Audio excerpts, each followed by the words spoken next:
Dad, don't let Mom know you found me. My daughter's voice came through the opening in the wall like air escaping a coffin. Thin and dry, but unmistakably hers. I dropped the pry bar and shoved both hands beneath the loosened wood panel until the nails tore skin from my palms.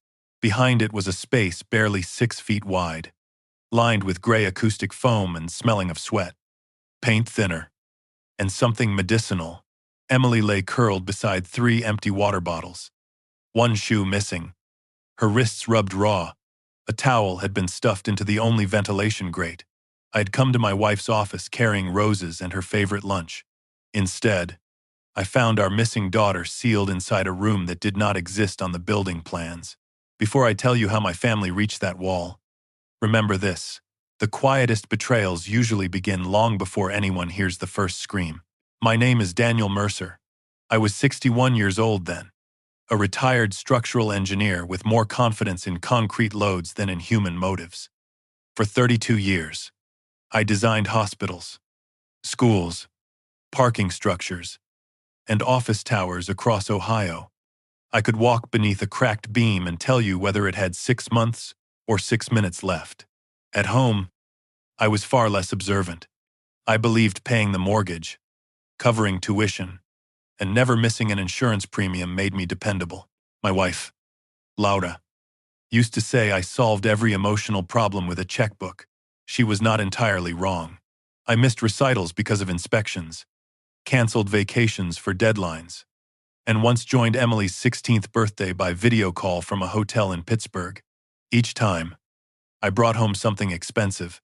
Each time, I mistook forgiveness for repair. By the time I retired, the women in my life had learned how to function without asking me for much beyond money. Laura was 57, graceful in the controlled way of women who had spent years entering rooms where they expected to be underestimated. She founded Mercer and Vale Design from our dining room with fabric samples stacked beside Emily's cereal bowls. I supplied the first $80,000 in signed paperwork I barely read because I wanted Laura to have something that belonged to her. Over the next 20 years, her company grew into one of Columbus's better-known interior design firms, handling boutique hotels, restaurants, and executive offices. Nathan Vale joined as a partner 8 years earlier, bringing wealthy clients and a talent for making bad news sound temporary. Laura trusted him in financial matters because he had once secured an emergency credit line that kept the company alive. I trusted Laura because that was what husbands were supposed to do. Between those two kinds of trust, no one asked enough questions about the numbers. Emily was our only child. At 27, she worked in internal audit for a regional real estate group and had inherited my habit of noticing when numbers did not agree. She also inherited Laura's refusal to back down once she believed she was right.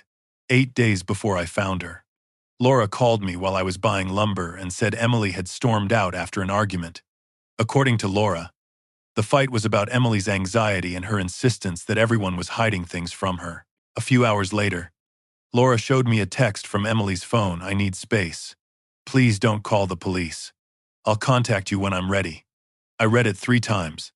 The words sounded formal, but Emily had been distant for weeks, and I convinced myself that adulthood sometimes required parents to step back. That was my first unforgivable mistake.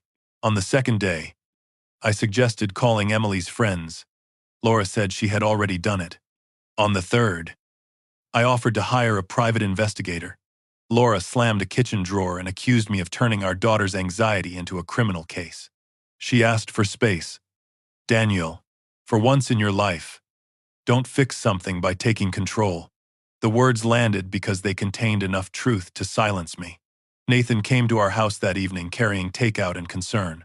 He said Emily had visited the office earlier that week and seemed agitated about confidential records. He spoke gently, almost like a counselor. She may be embarrassed about something she did. He told me pressure could push her farther away. I remember noticing that he wore gloves, despite the warm weather. He said he had been helping a client move antique furniture.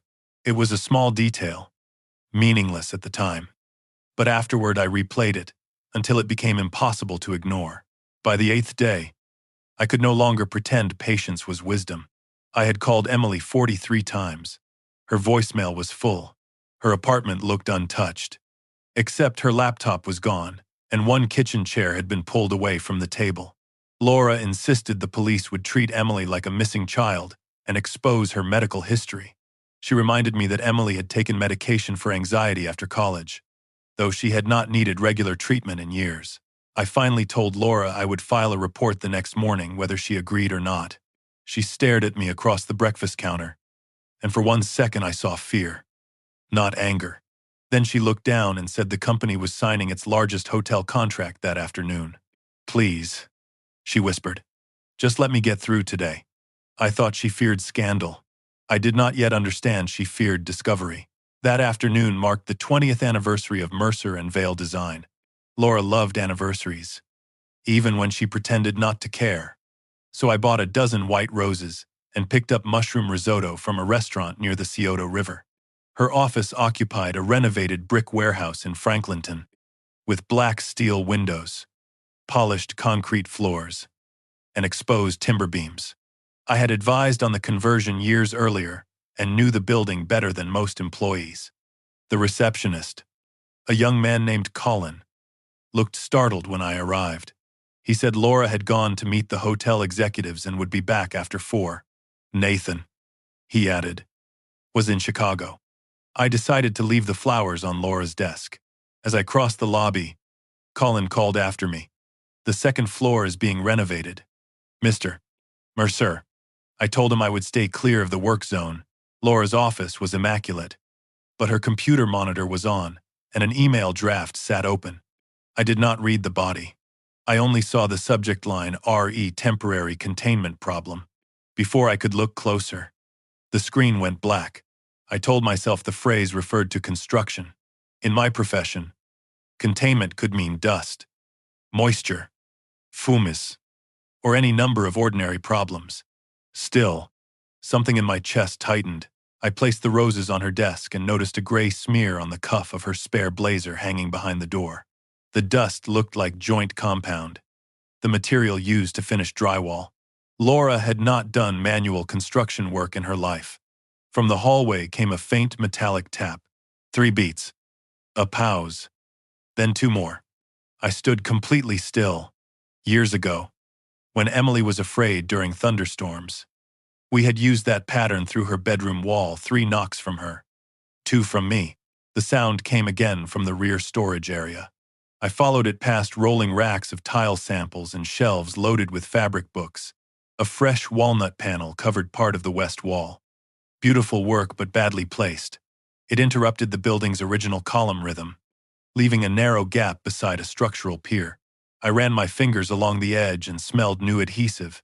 The rest of the renovation dust had settled, but the floor in front of that panel had been recently wiped. Beside a trash bin sat a catering cart with 2 empty soup containers, several paper cups, and a prescription bottle with its label peeled away.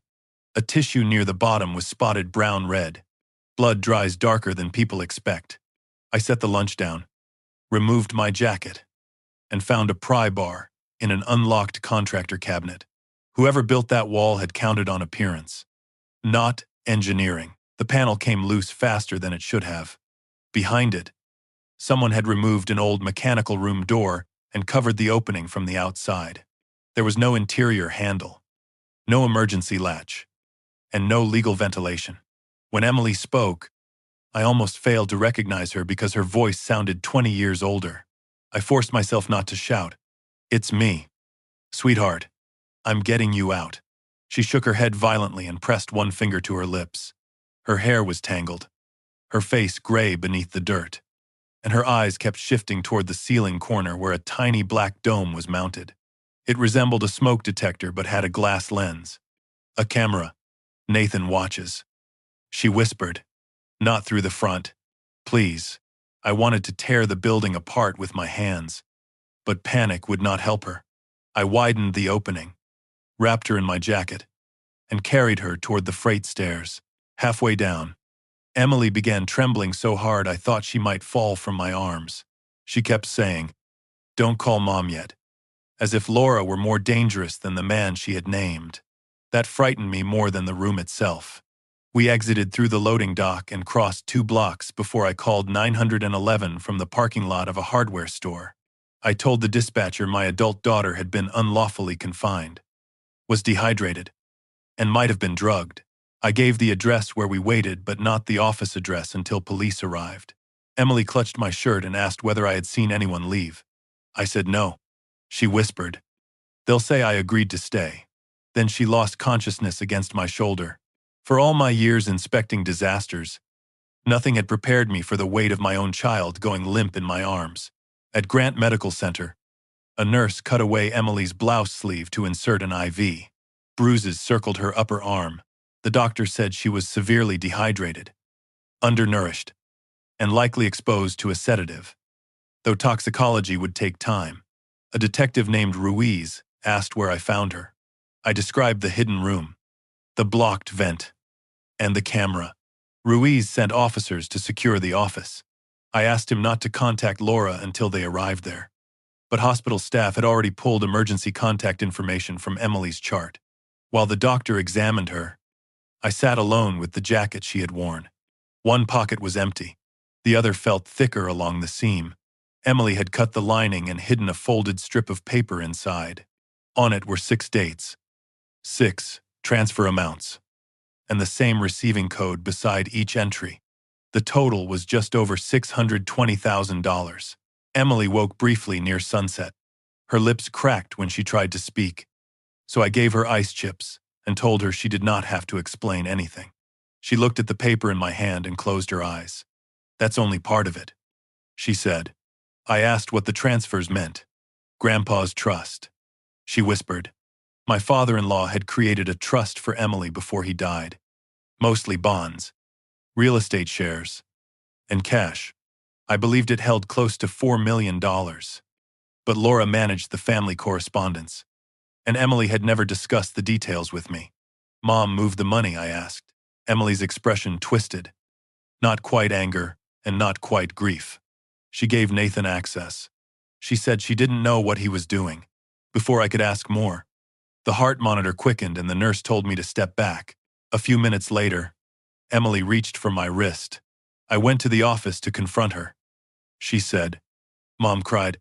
She told me Nathan could put the money back if I gave her until that night. Emily remembered Laura locking the conference room. Not to imprison her, Laura claimed, but to stop her from leaving while they talked. Then Nathan arrived with bottled water. Emily drank half of it. The next thing she remembered was waking in darkness with her phone gone. She heard voices outside the hidden room sometime later. Laura was crying. Nathan told her the situation was under control. Then Laura said words Emily repeated exactly. "You said she would be gone before Daniel noticed." I felt something inside me split cleanly in two. The part that still wanted a reasonable explanation, and the part that already knew there wasn't one. Detective Ruiz returned and said the office appeared empty. The hidden room was there, but the camera had been removed and the prescription bottle was gone. Someone had cleaned the loading dock after Emily and I left. Ruiz asked who had access to the security system. I said Nathan and Laura both did. My phone rang before he could ask the next question. Laura's name appeared on the screen. I let it ring out. 10 minutes later, heels struck the hospital floor with the hurried precision I had heard for 30 years. Laura rounded the corner wearing a cream coat and no makeup, her face pale enough to look carved from chalk. She saw me, then looked through the glass toward Emily's bed. For one suspended moment, I waited for her to ask whether our daughter was alive. Instead, she grabbed my forearm and whispered, "Did she tell you where she hid the drive?" Laura released my arm as soon as she saw my expression. But the question remained between us, like a confession neither of us was willing to name. "What drive?" I asked. Her eyes moved toward Detective Ruiz, who stood 20 feet away speaking with a nurse. Laura lowered her voice. Emily took company files. Nathan said she copied client records, payroll data, contracts, things that could ruin us if they got out. I watched her carefully. She had not asked how long Emily had been trapped, whether she had eaten, or who had hurt her. She was measuring damage. "Our daughter was sealed inside your office for 8 days. I said. Laura's mouth tightened. I didn't know she was still there. The words still struck harder than any denial. Before I could respond, she added, "Daniel, please don't make a scene in this hallway." That was Laura's oldest instinct, even in catastrophe. Protect the room before the people inside it. Ruiz approached and introduced himself. Laura immediately became composed, answering in complete sentences with the calm precision she used in client presentations. She said Emily had arrived at Mercer and Vale after business hours to accuse the company of mishandling her trust. Laura admitted they argued, but insisted Emily was never restrained. She was upset. Laura said, "I asked her to remain in the conference room while I called our attorney. She left sometime later." Ruiz asked whether Laura knew about the hidden mechanical room. She said no, though she glanced down before answering. He asked who authorized the new walnut wall. Laura blamed the renovation contractor and said Nathan supervised construction. When Ruiz mentioned that the camera and medicine bottle had disappeared before officers arrived, Laura's face changed only slightly. Then perhaps the person responsible was still in the building. She said, it was a reasonable statement, delivered too quickly, as if she had rehearsed several versions. Nathan arrived less than an hour later, wearing a navy overcoat and carrying a leather travel bag. He claimed he had flown back from Chicago after Laura called. The drive from the airport should have left him hurried, but he looked freshly shaved and smelled faintly of cedar cologne. He approached me with both palms visible, an old negotiator's gesture meant to suggest openness. "Daniel, I cannot imagine what you're going through." I stepped aside before he could touch me. Ruiz asked for proof of his travel. Nathan produced an airline confirmation on his phone, then explained that he had spent 2 days meeting a furniture manufacturer. "I'm happy to provide receipts," he said. "I want whoever did this found." He spoke as though he were joining our side, but his eyes stayed on the glass wall behind which Emily slept. When Laura whispered something to him, he did not look surprised. He only nodded, as if she had confirmed a number. Nathan asked to speak privately with me near the vending machines. "This is going to become public," he said. "Before that happens, you need to understand what Emily did." He showed me a security clip on his phone. The timestamp was from 8 nights earlier. Emily entered the office alone at 7:43 p.m., carrying her laptop bag. Another clip showed her following Laura into a conference room. Emily was visibly angry, pointing toward a folder. Laura closed the door behind them. The recording ended there. The system failed after a power fluctuation. Nathan said, "We lost the rest of the footage." I asked why he had the clip if the system failed. He replied that selected recordings automatically backed up to his device. Emily stole confidential information. He continued. She threatened to send it to regulators. Laura tried to calm her down. That's all. His tone suggested that illegal confinement was an unfortunate side effect of an employee dispute. I asked why Emily had bruises and sedatives in her system. Nathan sighed as though forced to discuss something delicate. "She has a history of anxiety." "Doesn't she?" I said nothing. People under extreme stress can behave unpredictably. She may have hidden in that room and become trapped after the wall was installed. The explanation was insulting, but it was designed to sound plausible to anyone who had not seen the removed door or blocked vent. "The wall looked finished," I said. "Not under construction." Nathan tilted his head. "You're an engineer, Daniel, not a criminal investigator." Then he softened his voice. "I'm trying to protect her. If this turns into a public accusation without proof, people will ask why she broke into company files. They'll ask about her treatment history. They'll call her unstable." He was not warning me about the press. He was explaining the weapon he intended to use. By midnight, the first version of that weapon had already appeared online. An anonymous account posted that an employee's daughter had stolen financial records from a respected Columbus design firm and staged a confinement incident after being confronted. The post did not name Emily, but it named Mercer and Vale. By morning, local reporters were calling the office. The hotel chain delayed its contract announcement. Laura stood in the hospital family room scrolling through messages, each one draining more color from her face. "This is exactly what I feared," she said. "If you had given us 1 day to handle it privately," I stared at her until she stopped. "Our daughter might not have had 1 more day." Laura crossed her arms. "You don't understand the business consequences." I told her I understood that someone had built a hidden room in her company and put Emily inside it. And yet you keep talking about the company, I said. Laura's expression hardened. Because hundreds of people depend on our projects. Daniel, not everyone can retire comfortably after 30 years. The accusation was familiar. I had the pension, the investments, the house. Laura had a company that consumed her identity. You think because you wrote the first check, you own every decision I make. She continued, you have always believed money gives you moral authority. The words found their target because part of me had behaved that way. I had funded the company, covered losses twice, and never asked for detailed reports. Then, whenever Laura resisted my advice, I reminded her what I had contributed. I had called it support. She may have experienced it as control, but guilt did not erase what she had done. This isn't about the first check, I said. It's about the 8 nights you knew she had not come home. Laura looked toward the door and whispered, I thought Nathan had arranged somewhere safe. That was the closest she came to an admission before shutting down. She insisted Nathan told her Emily had agreed to stay with a private nurse while everyone cooled off. She claimed the messages from Emily's phone proved she was alive and choosing not to contact us.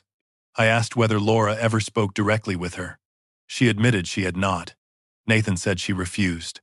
I asked why she believed him. Laura pressed her fingertips to her temples, because he said the alternative was police, regulators, lawsuits, and losing the company before we could replace the money. There it was not innocence, but fear arranged as justification. She had suspected Emily was being controlled. She had simply accepted the version that allowed her to keep signing contracts. When I asked what money had to be replaced, Laura turned away. You are exhausted, she said. We should talk when you're calmer. I almost laughed. Calmness was what people requested when they needed more time to hide something. The police had not arrested anyone by the second day. Emily's toxicology results were incomplete. The hidden room had been contaminated by construction materials, and several employees possessed access cards. Nathan supplied a contractor invoice suggesting the room had been closed during renovation. He also produced an unsigned incident report stating that Emily had refused to leave the premises after an argument. Ruiz told me quietly that the document looked suspicious, but could not yet prove who created it. You need to let us build this, he said. I understood the caution. But Patience felt obscene while Nathan continued walking freely. My first instinct was to call a press conference, describe the room, and show the bruises. Then I remembered his warning. Without complete evidence, every emotional statement I made would become proof that the Mercer family was unstable and vindictive. Anger would make me visible. I needed Nathan comfortable enough to keep making mistakes. I told Laura I would not speak publicly. I told Nathan I was willing to consider the possibility that a contractor had caused the confinement. His relief appeared for less than a second. But I saw it. That's wise, he said. Let the facts lead. He invited me to review the renovation records once the police released the office. I thanked him. That afternoon, I called Maria Chen, an attorney who had known Laura's father and prepared the original trust documents for Emily. Maria listened without interrupting, then asked whether I still possessed my copy of the trust. I said it was probably in our home safe. Do not confront anyone about the transfers yet, she said, and do not sign anything. Her tone became sharper when I mentioned the handwritten list. Daniel, the trust contains a successor oversight clause. Under certain conditions, you can intervene, but suspicion is not enough. We need proof of unauthorized use or coercion.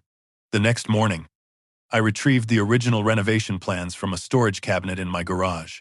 Because I had advised on the warehouse conversion, I still had structural drawings, mechanical layouts, and fire safety revisions.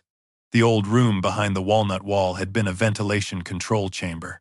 It originally opened into the storage area through a steel door with an interior release. The approved remodeling plans showed that door remaining accessible. No permit authorized its removal. I drove to the city building department and requested the most recent filings. Nathan's renovation submission described cosmetic wall treatment and presentation room sound control. Nothing about enclosing a mechanical space. A building inspector named Harris told me any occupied room without ventilation or emergency egress would violate several codes. When I showed him a photo of the panel, he frowned. That wasn't done for design. He said, that was done to hide an opening, using records Laura had once shared with me for tax planning. I traced the contractor listed on the invoice. Hollow Creek Installations had no commercial office, no public portfolio, and no employees listed with the state workers' compensation system. Its registered mailing address matched a small accounting suite used by a woman named Denise Pike, Mercer, Vale's assistant finance manager. The company had been created 11 months earlier. More troubling, the invoice for acoustic treatment and finish carpentry was dated 3 weeks before Emily disappeared. The work was not an emergency response to her confrontation. Someone had prepared the room in advance. I printed every page and placed the copies in a bank-safe deposit box. A habit learned from decades of disputes where documents had a way of disappearing after people realized their importance. Emily regained enough strength to give Ruiz a more detailed statement. I sat beside her while she described arriving with records showing money had left her trust. Laura had cried and admitted signing documents she did not fully understand. She said Nathan promised the hotel contract would replace everything. Emily told us. I told her I was calling the trustee and the bank. Laura locked the conference room door and asked for a few hours. Nathan entered 10 minutes later, carrying bottled water. Emily remembered his voice becoming calm when she threatened to report him. He said, "You're too emotional to understand what's at stake." She drank because her mouth was dry. After that, darkness. She woke on the floor of the hidden room with a blanket and a bucket. Food appeared through a narrow service opening once or twice a day. She never saw who delivered it. Emily heard arguments outside the wall. On the second night, Laura demanded to speak with her. Nathan said Emily was sleeping and that moving her would attract attention. On another night, Laura said Daniel was asking too many questions. Nathan replied, "Then send another message." Emily heard her own phone ring outside, followed by the clicking of someone typing. Mom knew I was there. Emily whispered, maybe not the whole time, but she knew enough. I wanted to deny it for her. Instead, I held her hand and said, "I believe you." Her fingers tightened around mine. That simple sentence seemed to hurt her more than any defense would have. "You didn't before," she said. She was right. I had accepted a text message over the instincts of a father because trusting Laura required less courage than confronting her. Maria met me at her office that evening with a stack of documents. She had contacted the trust administrator and found 6 transfers matching Emily's list. Each had been classified as a temporary investment allocation to a business development fund associated with Mercer and Vale. The authorization used Emily's electronic signature. Emily denied approving any transfer. "There's more," Maria said.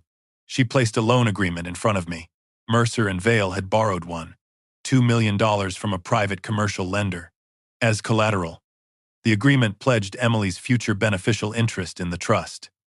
An arrangement that should have required independent counsel and multiple confirmations.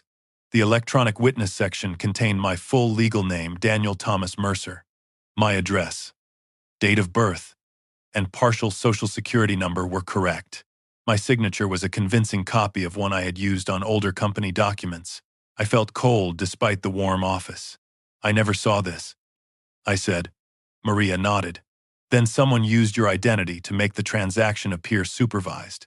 She explained that my status as successor overseer gave the lender additional comfort. If Emily later challenged the agreement, my supposed witness signature would suggest family approval. The loan had closed 4 months earlier, long before Emily's confrontation and long before the wall was completed. This was not a desperate decision made during one bad night. It was a system. Someone had studied the trust, copied our signatures, created a contractor company, prepared a hidden room, and built a story around Emily's mental health before she discovered the full scheme. I had been looking at a family crisis. What lay before me was a planned financial operation with my wife's company at its center. As Maria turned the final page, she pointed to the notary verification. The notary seal belonged to Denise Pike, Nathan's finance assistant and the owner of the shell contractor. The same woman had supposedly witnessed Emily's consent, notarized my forged signature. and billed Mercer and Vale for constructing the wall. 3 roles. 1 person, all connected to Nathan. Yet Laura's signature appeared on the company authorization beside his. Maria leaned back. This proves fraud indicators. But it does not tell us how much Laura understood. I studied my wife's familiar handwriting. For 30 years, I had known the shape of that L, the slight rightward lean, the line she drew too long beneath her surname. It was not copied. Laura had signed it herself. At the bottom of the agreement, one sentence stated that all parties had reviewed and knowingly accepted the use of trust assets. My wife may not have designed the trap, but she had opened the door. I spent that night at my dining table with the forged loan agreement laid beneath the same brass lamp Laura had chosen when we remodeled the house. The irony was almost unbearable. For years, she had arranged rooms so every object suggested order, while our own life had been held together by omissions. Maria had marked the documents with yellow tabs: trust transfers, private loan, contractor invoice, notary certification, company authorization. Every page pointed toward Nathan. But Laura's signature appeared often enough to prevent me from pretending she was merely deceived. At 2 in the morning, I found an old email in my archived records. 6 months earlier, Laura had asked me whether Emily's trust could be used as temporary collateral in a family emergency. I had replied from an airport lounge. Ask Maria. I trust your judgment. 4 careless words. I had not authorized fraud, but I had trained my family to expect money without questions. The next morning, Maria and I traced the private loan through county filings and corporate registrations. Mercer and Vale had received $1.2 million, but less than a third remained in company accounts for more than 48 hours. Most of it passed into a consulting company called Red Orchard Advisory, registered to Nathan's younger brother, Calvin Vale. From there, the money entered a limited liability company connected to a condominium development outside Tampa. The project had stalled after rising construction costs and a dispute over permits. Public filings showed unpaid subcontractors, tax lien, and a foreclosure action. Nathan had not borrowed to save Laura's company. He had used her company as a bridge to cover a personal investment failure. When the project continued losing money, he had taken transfers from Emily's trust to conceal the missing loan proceeds and keep the lender from examining the books. Maria explained that fraud schemes rarely began with their final size in mind. He probably believed the Florida project would recover, she said. Then every new lie became necessary to protect the last one. That did not excuse him, but it made his actions more dangerous. Nathan was not stealing for luxury alone. He was defending the belief that one successful deal would restore everything and prove he had never truly failed. People like that could justify almost any cruelty as temporary. We discovered that Red Orchard had invoiced Mercer and Vale for market expansion analysis every month. Although no reports existed, Denise Pike approved the invoices. Laura signed the first 3, and Nathan authorized the rest under delegated authority. The dates matched cash shortages in Florida. Each time the condominium project needed money, Laura's company appeared to purchase another invisible service. I returned to the building department and asked Inspector Harris to examine the contractor file more closely. Hollow Creek Installations had applied for no permit, but photographs attached to an insurance inspection showed the walnut panel partly assembled 3 weeks before Emily disappeared. A cardboard delivery box in the image bore the label of a specialty acoustic supplier. Harris located the purchase order: sound-absorbing foam, exterior grade adhesive, a remote camera, and a commercial electronic latch. The shipping address was Mercer and Vale. Attention, Nathan Vale. This was not built because someone got trapped, Harris said. This was built so someone could be contained without being heard. His blunt conclusion made the room colder. Nathan had prepared the space before Emily confronted Laura. Either he expected her investigation, or the room had another intended purpose. In both cases, the betrayal had begun long before the night of the argument. Emily was discharged into my care 2 days later. She refused to return to her apartment because Nathan knew the address. So I brought her to a furnished condominium owned by an old colleague. On the first evening, she sat beneath a blanket and watched every passing car through the blinds. I wanted to tell her she was safe, but the word would have sounded dishonest. Instead, I asked when she first suspected the trust was being used. She hesitated, then said, "Mom asked me to look." That answer changed the direction of everything.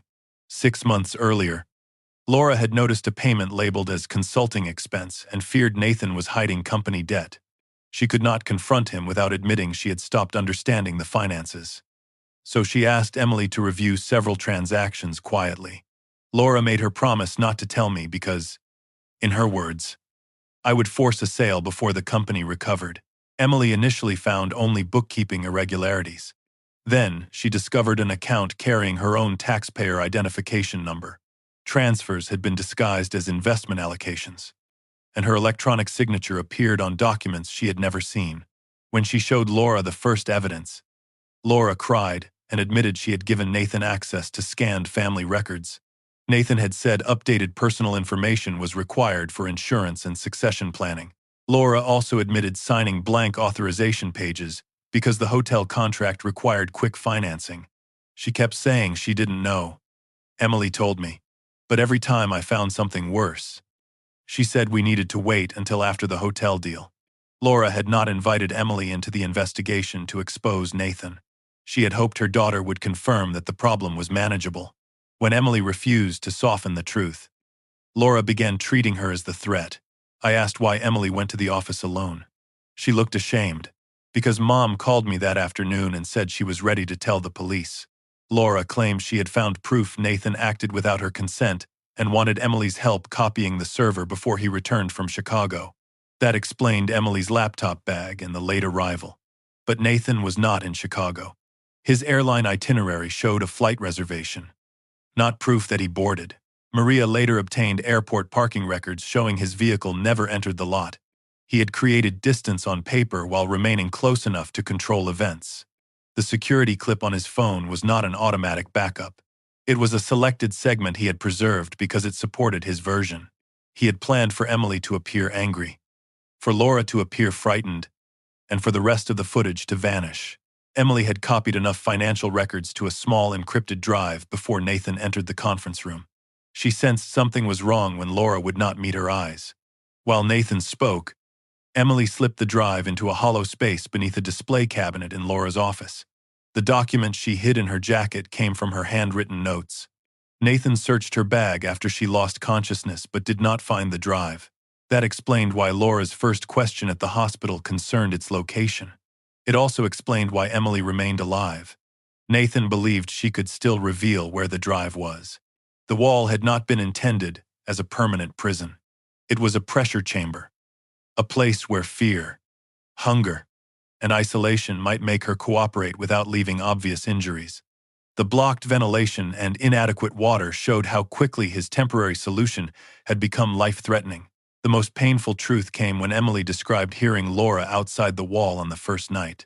Laura demanded that Nathan release her. He replied that Emily had already copied records and would call authorities immediately. Laura said, "Then keep her here until morning. I'll convince her." Emily heard Laura walk away. The next day, Laura returned but did not enter. Nathan told her Emily was sleeping after taking medication. Laura accepted that explanation. By the third day, she knew the messages from Emily's phone were false because Nathan dictated one in front of her. Yet she continued telling me our daughter wanted space. Laura may not have known how little food Emily received or that the vent was blocked, but she knew her child was being held against her will. She chose delay because every additional hour preserved the possibility of saving the company. I met Laura at a quiet park near the river because I would not let her near Emily. She arrived without her usual polished appearance, wearing jeans and a wool coat buttoned unevenly. For the first time in years, she looked her age. I placed copies of the loan and trust transfers on the bench between us. "Tell me what you knew," I said. Laura stared at the pages for a long time. She admitted signing the company authorizations and giving Nathan access to family documents. She believed the collateral language referred to her expected inheritance from a separate family account, not Emily's trust. When Emily exposed the truth, Laura panicked. Nathan promised he could repay everything once the hotel contract produced a deposit. I needed 1 week, she said. Emily wanted to destroy everything that same night. She wanted to report a crime, I answered. Laura flinched. She said Nathan told her Emily would stay in a private apartment with a nurse, away from phones, until they arranged repayment. Laura saw Emily unconscious in the conference room and believed she had been sedated for her own safety. I told myself it was like a medical hold, she whispered. I told myself she was overwhelmed. I asked whether she knew about the hidden room. Laura began to deny it, then stopped. She had seen the walnut panel installed and had approved the expense. Nathan claimed the room would store valuable client materials. On the first night, he admitted Emily was behind it. Laura demanded access, but he said opening the wall would activate a fire sensor and alert security. It was a ridiculous lie. She believed it because disbelief would have required action. Laura's confession did not make her innocent, but it changed the shape of the betrayal. Nathan had not manipulated a helpless woman. He had found someone whose pride could be used as leverage. Laura feared losing Mercer and Vale more than debt, criminal charges, or even our marriage because the company represented every year she believed she had lived in my shadow. Nathan understood that. He fed her small emergencies, then larger ones, until exposing him meant exposing herself. He said you would take the company from me. She told me. He said Emily would side with you and I would be remembered as the woman whose husband financed her failure. I realized Nathan had not merely stolen money. He had weaponized every resentment Laura had never voiced and every careless advantage I had taken for granted. For the first time, I saw my own role without using it to excuse hers. I had treated Laura's company as both a gift and proof of my generosity. When it lost money, I covered the difference without requiring accountability because asking hard questions felt unloving. When it succeeded, I privately believed my support made me part of the achievement. Laura learned to hide weakness from me. Nathan learned that hidden weakness could be purchased. Emily learned that her parents preferred financial solutions to painful conversations. None of that caused the confinement, but it created the silence in which Nathan worked. I should have been here, I told Emily later. She shook her head. You should have believed something was wrong. The distinction mattered. Absence had been my old failure. Willful trust had become the new one. Maria and I began shaping a plan. We could report every document immediately, but Nathan controlled the company servers, much of the accounting staff, and the narrative presented to the lender. If warned, he could destroy records, claim Denise acted alone, and use Laura's signatures to transfer responsibility. We needed him to produce the real books or alter them in a way that proved consciousness of guilt. Mercer and Vale was desperate for new financing because the hotel chain had frozen its deposit. I still owned 18% of the company through shares issued when I funded its expansion. My stock carried no regular voting power, but Maria recalled an old provision allowing conversion if fraud threatened the founding capital. Nathan likely assumed I had forgotten. I had. Maria had not. I told Laura I was willing to help save the company if she cooperated. She looked at me with a kind of exhausted hope that made my next words difficult. This does not save our marriage, I said. It does not erase what you did. It only keeps Nathan from deciding how the truth is told. Laura agreed to remain publicly aligned with him and collect internal communications. I would pretend I believed she had been misled and offer to guarantee refinancing with my personal assets. That would require Nathan to submit updated financial statements, insurance records, construction invoices, and ownership certifications. Maria would compare every version against the documents already preserved. Emily objected because the plan left Nathan free, but she eventually understood that a rushed accusation might make Laura the only person charged while Nathan kept control. Our first test came sooner than expected. Laura forwarded an email from Nathan, telling her to sign a revised statement declaring that Emily had entered the hidden room voluntarily and refused to leave. The statement also claimed I had inspected the renovation weeks earlier. Nathan was building a defense that spread responsibility across all three of us. I instructed Laura to reply that I might cooperate if the company could obtain enough financing to protect our home. Nathan called me within 20 minutes. His voice carried sympathy. I'm glad you're thinking practically, he said. I told him scandal would destroy Laura and possibly Emily. I said I wanted a private solution. He paused, measuring whether grief had made me manageable. Then we may still save everyone. He replied. That word everyone meant himself. The plan began to take shape. But Nathan moved before we were ready. At 8 the next morning, a courier delivered notice that Mercer and Vale's board had suspended Laura's financial authority due to emotional impairment affecting executive judgment.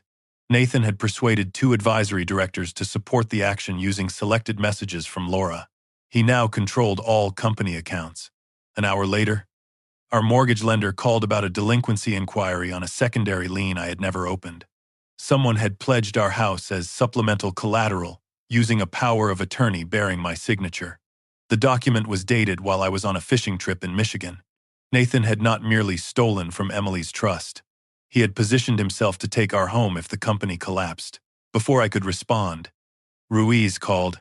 Nathan had filed a complaint accusing me of destroying company property when I removed the wall and stealing confidential records from Laura's office. A judge issued a temporary order barring me from entering the building while the dispute was reviewed. Nathan now controlled the evidence site and could portray me as an angry husband interfering with an investigation. Maria urged me to remain calm. This is pressure, not victory, she said. I wanted to believe her. Then my phone displayed an incoming call from the condominium where Emily was staying. It was the building manager. Emily had left 20 minutes earlier, with a man wearing hospital transport clothing. She had received a message saying I had been injured in a traffic accident and was asking for her. I drove there faster than I should have, calling Emily until my hands cramped around the steering wheel. Her phone went directly to voicemail. The manager showed me security footage of Emily entering the elevator beside a man in blue scrubs and a dark jacket. His face remained turned from the camera. Emily walked willingly, clutching her coat and looking terrified. On the lobby recording, the man guided her toward a service exit instead of the main doors. That detail told me the message was false and the clothing was a disguise. Nathan had lost access to the hidden room, but he had not lost his instinct for confinement. This time, he was not trying to protect a financial scheme from discovery. He was removing the one person who could explain how the entire scheme began. Emily was not in the service alley when I arrived, and for 12 minutes, I believed Nathan had taken her again. Then Maria called. Emily had noticed something wrong before entering the waiting van. The man in scrubs addressed her as Miss Mercer but could not answer when she asked which hospital had admitted me. He said Riverside. Even though the message on her phone named Grant, Emily stepped backward, pretended she had forgotten her purse, then ran through the loading entrance and locked herself inside the building's security office. The disguised man fled before guards reached the alley. She was shaken but unharmed. When I found her, she pressed both hands against my chest as if checking whether I was real. He knew what would make me leave, she said. I wanted to promise it would not happen again. Instead, I told her the truth. Nathan would keep using our fear until we gave him something stronger to fear. The failed attempt changed the plan. Nathan was no longer merely hiding records. He was testing how easily he could make Emily appear unstable, impulsiva, or unreliable. If she had entered that van and been found hours later in some motel or roadside clinic, he could have claimed she wandered away after another panic episode. The message luring her out came from a prepaid number, but Maria preserved screenshots before it disappeared from the network.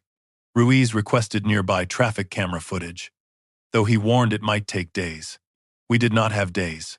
Nathan's refinancing deadline was approaching, and the hotel chain planned to announce whether it would terminate the contract at the end of the week. Without new money, Mercer and Vale would default on payroll, loan payments, and the fraudulent lien against our home. Pressure made Nathan dangerous, but it also made him predictable. He needed control, credibility, and cash. We decided to make him believe I could provide all three. I called him that afternoon. My voice was steady enough that even I almost believed the performance. I'm done fighting, I said. Laura is falling apart. Emily is frightened, and the house is tied up in this mess. Tell me what it takes to keep the company alive. Nathan did not answer immediately. He was accustomed to emotional men making threats. Not concession, a bridge guarantee. He finally said, temporary. Once the hotel deposit clears, everything stabilizes. I asked how much. He named one. Sank $1 million. Secured by my investment accounts and residence. The amount exceeded what the company supposedly needed, which confirmed he was trying to refinance hidden obligations as well. I told him I would consider it if every financial statement, insurance policy, renovation record, and ownership document were disclosed in one formal meeting. I won't risk my retirement on summaries, I said. He agreed because refusing would reveal he had something to hide. Nathan also demanded one personal concession. Before the bank meeting, he wanted me to sign a family statement describing Emily's confinement as an accident caused by an unfinished renovation. The statement claimed she entered the mechanical room voluntarily during an anxiety episode and became trapped when workers installed the exterior panel. It blamed no one and requested privacy. Nathan said releasing it would calm clients and protect Emily from public scrutiny. This gives everyone a dignified way out, he told me. I replied that dignity sounded attractive after the week we had endured. He heard surrender. What I heard was opportunity. A false statement presented as a condition of financing would connect his financial interests directly to the cover story. I asked him to send a draft by email so Maria could make it less inflammatory. Nathan complied within 15 minutes, placing his own name in the message as the person coordinating the response. Laura remained inside the company. Though Nathan had stripped her signing authority and moved her office access to visitor status, she could still attend client meetings because he needed her reputation. That made her useful to us. I gave her a small digital recorder disguised as a lipstick case, but she refused it at first. If he finds this, he'll know I betrayed him, she said. I looked at her for several seconds before answering. You betrayed Emily when you walked away from that wall. This is your chance to stop doing it. The words hurt her, and I intended them to. Laura took the device. Over the next 2 days, she captured Nathan instructing Denise to backdate invoices, remove language referring to the mechanical room, and prepare an affidavit claiming all renovation choices were Laura's. None of the recordings alone proved confinement, but together they showed an organized attempt to reshape the evidence. Laura nearly ruined everything on the 3rd day. Nathan discovered that several old emails had been forwarded from her account to a private address. He confronted her after hours, and she panicked. Instead of following Maria's instructions, she deleted an entire message folder, including communications we had not yet copied. When she called me, she sounded breathless. I thought if he saw nothing, he couldn't accuse me. I wanted to shout, but anger would not restore the files. Maria arranged for a forensic technician to preserve Laura's laptop remotely before Nathan seized it.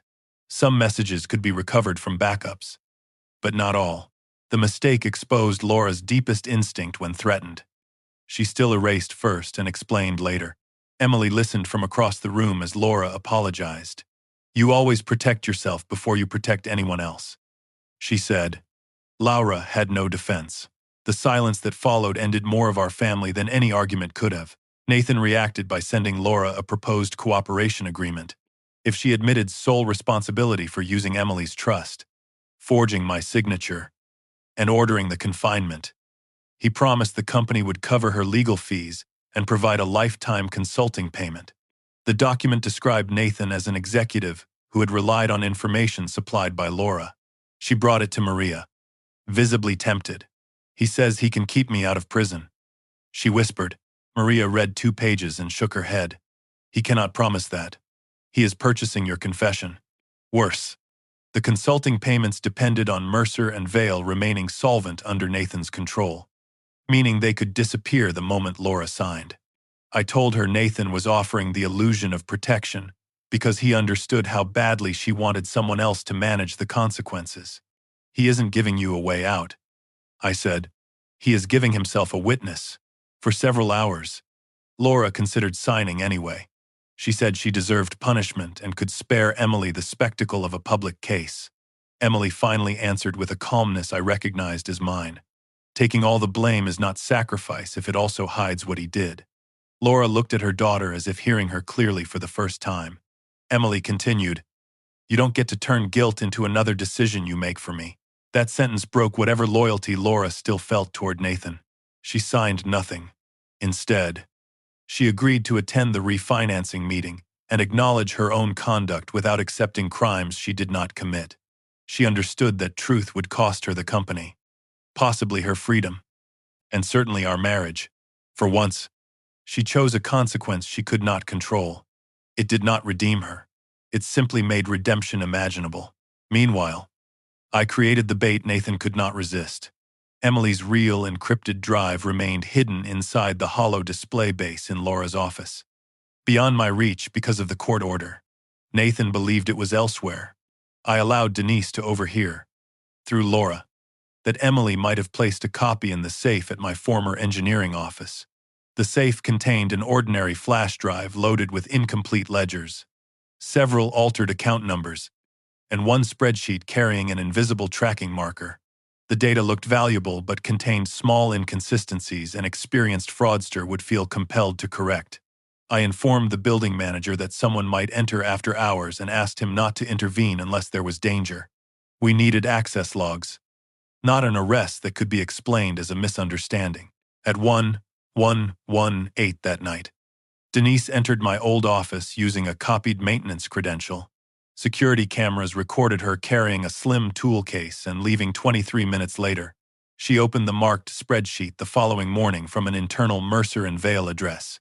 By noon, the company's accounting server showed revisions matching the false numbers on the bait drive. Nathan, or someone acting under his direction, had altered official records to align with evidence he believed Emily possessed. The mistake was subtle but devastating. Before opening the drive, Mercer and Vale's books contained one version of the Florida transfers. Afterward, they reflected the planted version. Only someone trying to anticipate an investigation would make those changes. Maria preserved the server logs through a third-party cloud backup listed in the company's insurance documents.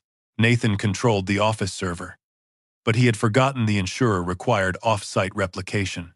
The insurance records revealed another weakness. Mercer and Vale carried executive fraud coverage and a business interruption policy, but both became void if an officer knowingly concealed criminal conduct. Nathan had been telling the bank that insurance protected the refinancing. If we proved he directed falsification after learning of the investigation, the insurer could deny coverage and pursue him personally. This gave the bank and advisory directors a reason to stop trusting him without waiting for a criminal conviction. It also explained why he needed the family accident statement before the meeting. If Emily's confinement was officially described as accidental, the insurance company might treat the scandal as a construction claim rather than executive misconduct. Nathan was not only controlling a narrative, he was trying to preserve millions of dollars in coverage. Maria scheduled the special refinancing meeting for Friday morning in Mercer and Vale's main conference room. The bank's restructuring officer would attend, along with counsel for the hotel chain, the company's 2 advisory directors, Nathan, Laura, and me. Maria would appear as counsel reviewing the proposed collateral. Nathan believed Emily was too fragile to participate. We encouraged that belief. Ruiz agreed not to enter the meeting unless immediate safety concerns arose, but an investigator from the district attorney's financial crimes unit would wait nearby. Our purpose was not to stage a theatrical arrest. It was to make Nathan commit to a complete version of events in front of people whose money and legal exposure depended on the truth. Once he authenticated the records, every contradiction would carry weight. On Thursday night, Nathan struck at the part of the plan he could see. He sent the advisory directors photographs of the wall damage, hospital records mentioning Emily's anxiety, and an affidavit from Denise claiming I had threatened her. He also forwarded an old message in which Laura wrote, "Keep Emily upstairs until I can make her understand." The directors called for the meeting to be canceled and recommended placing the company into emergency receivership. Nathan expected chaos. Instead, I supported the recommendation in writing, provided the receiver would examine all accounts and construction records. He withdrew the proposal within an hour. That retreat told the directors more than any accusation could have. A man claiming transparency had rejected independent control the moment it became real. The morning of the meeting, I arrived in a charcoal suit I had last worn to a retirement banquet. The court order technically barred me from entering the company, But Nathan's written invitation created an exception for the refinancing session. Laura waited near the elevators, holding a folder against her chest. She looked smaller than I remembered. After today, there may be nothing left, she said. I knew she meant the company, the marriage, and the version of herself she had protected. There will be whatever is true, I replied. It was not comfort, but comfort had caused enough damage. Maria joined us carrying 3 identical binders. Emily remained in a secure office across the street with Ruiz, prepared to appear only when Maria signaled. Nathan believed she was at home under medical supervision. Inside the conference room, Nathan sat at the head of the table beneath a framed photograph of the first hotel lobby Laura had designed. He greeted the bank officer warmly and presented thick financial packets bearing Mercer and Vail's silver logo. Denise sat beside him with a notary stamp visible in her briefcase. Perhaps by accident, perhaps as intimidation, the hotel attorney looked impatient. The advisory directors avoided Laura's eyes. Nathan began by describing the crisis as a tragic family misunderstanding, amplified by unauthorized access to corporate files. He said the company remained profitable and only required temporary support. Then he turned toward me with a sympathetic smile. Daniel has agreed to stand behind the business his family built, he announced. Everyone looked at me. I placed my hands flat on the table and said, I'm prepared to review the final terms. Nathan slid a signature packet across the polished wood. The guarantee pledged my brokerage account, retirement assets, and home. Attached was the family statement blaming Emily's confinement on anxiety and construction error. A separate acknowledgement declared that I had inspected the mechanical room renovation before the wall was closed and understood the space could be secured from the exterior. Signing would not merely risk my property. It would transform my engineering expertise into proof that the room's design had been approved and make me appear responsible for the condition in which Emily was found. Nathan leaned closer and spoke softly enough that only Laura and I could hear. One signature. And your family keeps everything. He believed he had finally reduced us to the language he understood: assets, leverage, surrender. I picked up the pen. Laura's breathing became shallow. Across the table, Denise opened the notary journal to a blank line. Nathan's smile broadened. I turned the acknowledgement to its final page and studied the sentence, stating that I had personally reviewed the room before completion. Then I looked toward the screen where the refinancing presentation waited to begin. There's one line I need corrected before I sign, I said. Nathan's smile faded by a fraction. Which line, he asked. I placed the pen beside the forged acknowledgement and answered, the one that says you still control this company. Maria opened the first binder. The conference room doors closed behind us, and the bank officer asked Nathan to display the complete ownership records. Nathan did not move for several seconds. The bank officer, a woman named Rebecca Sloan, looked from him to me and repeated the request. Mr. Fatter. Val, please display the current capitalization table and governing provisions. Nathan recovered quickly. He smiled as if my remark were the confused protest of a frightened husband. Of course, he said. Denise connected her laptop to the conference room screen. A chart appeared showing Laura with 41% ownership, Nathan with 41%, and me with 18% designated as non-voting founder shares. Nathan tapped the final line. Daniel has an economic interest but no management authority. Maria opened the original company agreement to a tab marked in red. Under ordinary conditions, she said, Section 14 converts the founder shares to full voting status when company officers conceal fraud affecting the founding capital or pledged family assets. Nathan's expression changed. Not much, but enough. For the first time since Emily vanished, he looked at me without pity. Nathan leaned back and said the provision did not apply because there had been no proven fraud. Only disputed allegations from a distressed family member. Maria nodded toward the screen. Then authentication should be simple. She asked Denise to identify the financial packet distributed to the bank. Denise confirmed it represented Mercer and Vail's complete and accurate books through the previous business day. Nathan confirmed that he had personally reviewed them.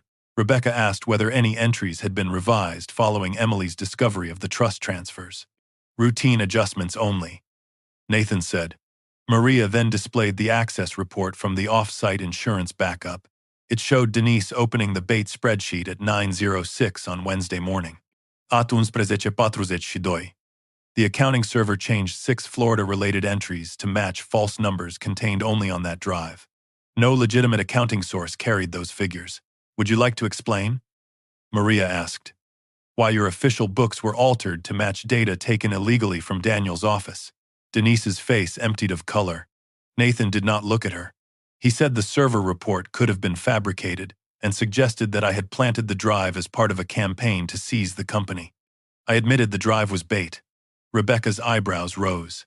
But Maria spoke before Nathan could capitalize on it. The question is not whether the file was planted. The question is why company officers broke into a private office, obtained it, and then changed official records to conform to information they believed an investigation possessed. The hotel attorney closed his notebook and began listening more carefully. One advisory director, a retired accountant named Lowell Price, asked Denise whether she entered my former office. She said nothing.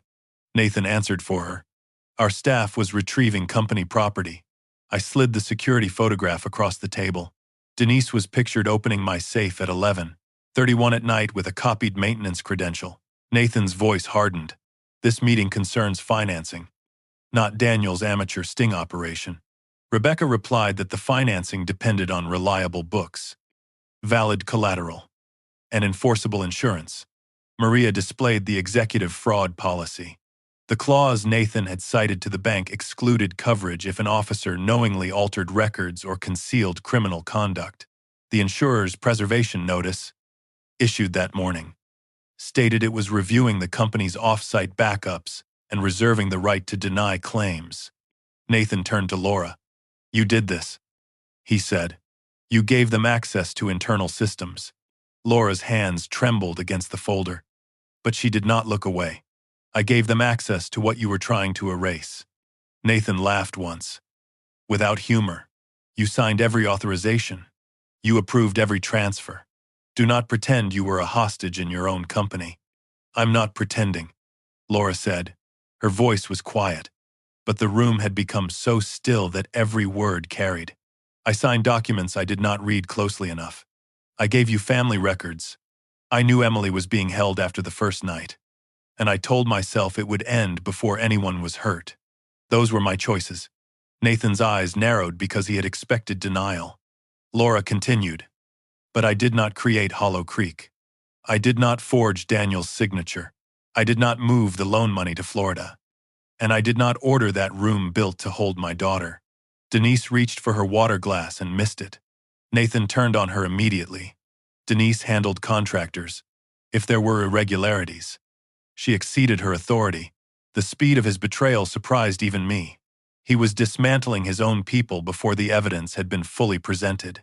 Maria placed the original renovation invoice beside the acoustic supplier's purchase order. Hollow Creek Installations had billed Mercer and Vale for a decorative presentation wall. The supplier order included acoustic foam, an electronic exterior latch, a remote camera, and adhesive suitable for sealing ventilation edges. Both documents carried Denise's approval code, but the purchase order listed Nathan as the project contact. The shipping date was 3 weeks before Emily's confrontation. Inspector Harris's written statement explained that the work could not reasonably be mistaken for ordinary storage construction. Nathan said he had authorized a secure sample room because the company handled valuable materials. Then why remove the interior release, I asked. Why block the vent? Why install a camera facing inward? He replied that contractors made technical decisions without consulting executives. I had spent 32 years hearing builders blame drawings and designers blame builders. That excuse died quickly when paperwork existed. Maria displayed the access card records next. Nathan's credential entered the second floor on 6 of the 8 nights he claimed to be in Chicago. His airline confirmation showed a reservation, but airport records established he never boarded. The building's smart lock system recorded his card opening the storage corridor at 1014 p.m., 1:37 a.m., and 6:02 a.m. on different days. Nathan said someone must have copied his credential. Rebecca asked whether he reported the card missing. He had not. The advisory directors began whispering to each other. Nathan's authority was not collapsing because I accused him. It was collapsing because every institution he depended on, the bank, Insure, Client, and board, could now see that trusting him exposed them to loss. That was the pressure point Maria and I had chosen. Reputation mattered to him, but control mattered more. Once control became expensive to everyone around him, loyalty disappeared. Nathan pushed the family statement toward me. None of this proves Emily was detained, he said. It proves financial disputes and construction mistakes. Daniel found a damaged wall, panicked, and created a criminal narrative. Maria nodded toward Laura. She opened her folder and removed the email Nathan believed had been deleted. The first line read, "Keep Emily upstairs until I can make her understand." Nathan looked almost relieved. "Exactly," he said. Laura instructed staff to contain the situation. Laura turned the page. The recovered message continued with Nathan's reply. "The camera is active. The room has no external sightline. I'll keep her there until she gives us the drive." Another line stated, "Do not call Daniel. We can send messages from her phone until the hotel deposit arrives." The dates matched the first and third nights of Emily's confinement. Nathan stared at the screen long enough to reveal that the words were his. Then he claimed the message was taken out of context. Room referred to the conference room. He said, "Keep her there" meant persuade her to wait voluntarily. Maria displayed the attached floor image. A red circle marked the old mechanical chamber behind the walnut panel. Nathan's own note read, "Move food through lower access. No staff after 8. Denise closed her eyes. Laura whispered, "You told me she had a nurse." Nathan snapped, "And you accepted that because it suited you." The cruelty of the statement was also the truth. Laura flinched but did not deny it. The hotel attorney asked whether the chain's data or deposit had been used to support any unauthorized financing. Nathan ordered him to stay out of a family matter. That was another mistake. The attorney stood and announced the hotel chain was suspending all negotiations pending an independent audit. The conference room door opened. Emily entered beside Detective Ruiz and a financial crimes investigator named Agent Walsh. She wore a dark blue coat over her healing arms. She did not look dramatic or broken. She looked tired and certain. Nathan's entire defense had depended on keeping her absent, turning her into a diagnosis and a rumor. Seeing her upright changed the air in the room.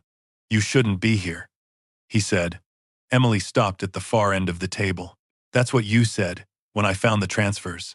She described the bottled water he gave her, the metallic taste, and waking inside the chamber. She described hearing him instruct Laura to send another message from her phone. She described his voice through the wall asking where she hid the drive. Ruiz placed a sealed evidence bag on the table containing the phone recovered from a locked drawer in Denise's office that morning under warrant. Nathan looked at Denise with naked hatred. She began crying. Agent Walsh asked her whether she wished to speak with counsel before answering further questions. Denise nodded so quickly the notary stamp fell from her open briefcase. No one arrested Nathan in a burst of theater. Walsh simply informed him that he was not free to remove documents or access company systems and that investigators had obtained warrants for his office, devices, and Red Orchard accounts. Nathan stood, perhaps intending to leave. But Rebecca told him the bank was freezing pending disbursements. Lowell Price announced that the advisory directors were calling an emergency governance vote. Maria handed each director the conversion notice for my founder shares. Supported by the evidence of concealed fraud affecting the capital I contributed and the family assets pledged without authorization. With my 18% converted to voting stock, Laura and I held 59% together. I could have used that moment to humiliate Nathan. But satisfaction came from precision, not spectacle. I moved to suspend him as managing partner, revoke his system access, and appoint an independent restructuring officer. Laura seconded the motion. Both advisory directors supported it. Nathan's control ended with 4 quiet votes around the same table where he had expected me to surrender my home. He looked at Laura and said, "Without me, this company dies." She answered, "Then it dies without using my daughter to keep it alive." That was the first sentence she had spoken in weeks that did not contain an excuse. The meeting lasted another 2 hours. The bank refused the refinancing but agreed to postpone enforcement against innocent payroll obligations while the receiver examined the accounts. The hotel chain terminated negotiations with Nathan personally, but left open the possibility of working with a reorganized company. That distinction saved several employees who knew nothing about the fraud. Laura resigned as chief executive before the directors could remove her. She provided passwords, account lists, and the names of everyone involved in the Florida transfers. When Agent Walsh asked whether she understood that cooperation would not erase her own liability, Laura said yes. Her voice shook, but she did not ask me to defend her. I watched the woman I had loved for more than 30 years surrender the company she had protected over our child. There was justice in it, but no joy. Nathan was indicted several weeks later, after investigators traced the trust money through Red Orchard and recovered deleted messages from his devices. The charges included wire fraud, identity theft, unlawful restraint, evidence tampering, and conspiracy. Denise cooperated and received reduced charges. Calvin Vale claimed ignorance. Though the Florida records made that difficult to sustain, Nathan's attorneys argued that Emily remained in the room because Laura directed it and that he believed she was being kept safely.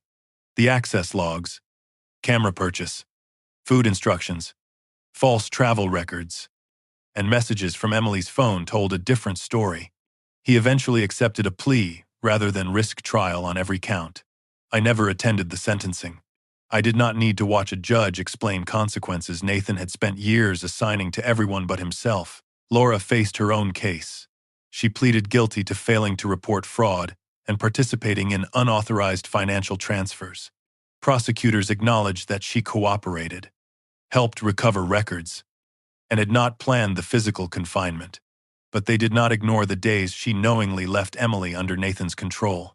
She avoided prison, receiving home confinement, probation, community service, and a restitution obligation that consumed nearly all the value of her remaining shares. Mercer and Vale was sold to a regional design group. Part of the proceeds repaid employees, lenders, and the trust. The rest disappeared into legal fees and settlements. Laura lost the company name, the office, and the reputation she once protected more fiercely than us. Consequences did not destroy her completely. They stripped away the structures she used to avoid seeing herself. I filed for legal separation before the criminal cases ended. Laura asked whether there was any chance we could rebuild. I told her rebuilding required a foundation that still belonged to both people. Ours did not. I made sure she had enough money for housing and counsel. Not because she deserved rescue, but because I no longer wanted money to function as either affection or punishment. Emily chose not to see her mother for several months. I supported that boundary without using it to recruit her to my side. When Laura wrote letters, I delivered them unopened and let Emily decide. A father can protect a door without deciding when another adult must walk through it. 6 months after the meeting, Emily rented an apartment 10 minutes from my house. She returned to work part-time and began counseling with a therapist who specialized in trauma. We also attended sessions together. During one, I apologized for believing the message that said she wanted space. Emily asked why I accepted it so easily. I started to say I respected her independence, but the answer sounded polished and false, because calling the police would have forced me to admit something was wrong in our family.